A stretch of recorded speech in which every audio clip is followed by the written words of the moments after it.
এই যে বাত্য বসু, যার নাম ভৃত্য বসু, তিনি যে কায়দায় প্রাণ হাতে নিয়ে পালাতে গিয়ে এই ছাত্র কি অছাত্র জানি না, তথাকথিত এদের উপরে যে ধরনের আক্রমণ মানে করার চেষ্টা করেছেন, তাতে তো প্রমাণ হয়েছে যে এই সরকার পুলিশ নির্ভর সরকার।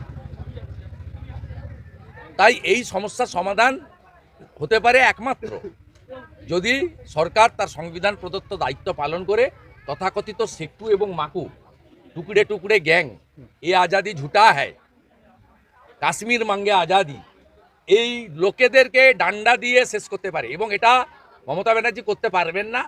কাশ্মীর মাঙ্গে আজাদি যারা করে তারা আবার নো ভোট টু বিজেপি বলে, তাতে লাভ মমতা ব্যানার্জির হয়, তাই তিনি করতে পারবেন না। বাংলার মানুষকে বলবো 10 মাস পরে এই সন্দেশখালীর পবিত্র ভূমিতে দাঁড়িয়ে বলবো, অত্যাচারিত বিকাশ সিংয়ের বাড়িতে দাঁড়িয়ে বলবো, আজকে আমার ছোট ভাই যিনি এমপি তার বিবাহের দিন, আমি আমার পরিবার ধর্ম পালন না করে আমার সতীর্থর বাড়িতে এসেছি তার মেয়ের বিয়ে।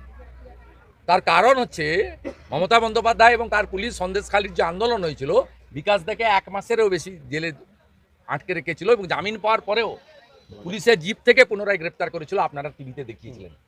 একমাত্র সমাধানের রাস্তা হচ্ছে নরেন্দ্র মোদীজির আশীর্বাদ ধন্য একটি সরকার বাংলার মানুষ তৈরি করুন, যে সরকার যোগী আদিত্যনাথজির মতো সুশাসন এবং সুরক্ষা দেবে, গুজরাটের মতো শিল্পায়ন এবং কর্মসংস্থান দেবে, আসামের মতো রোহিঙ্গা মুসলমান অনুপ্রবেশকারীদের চুলের মুঠি ধরে আসামের বাইরে বের করবে।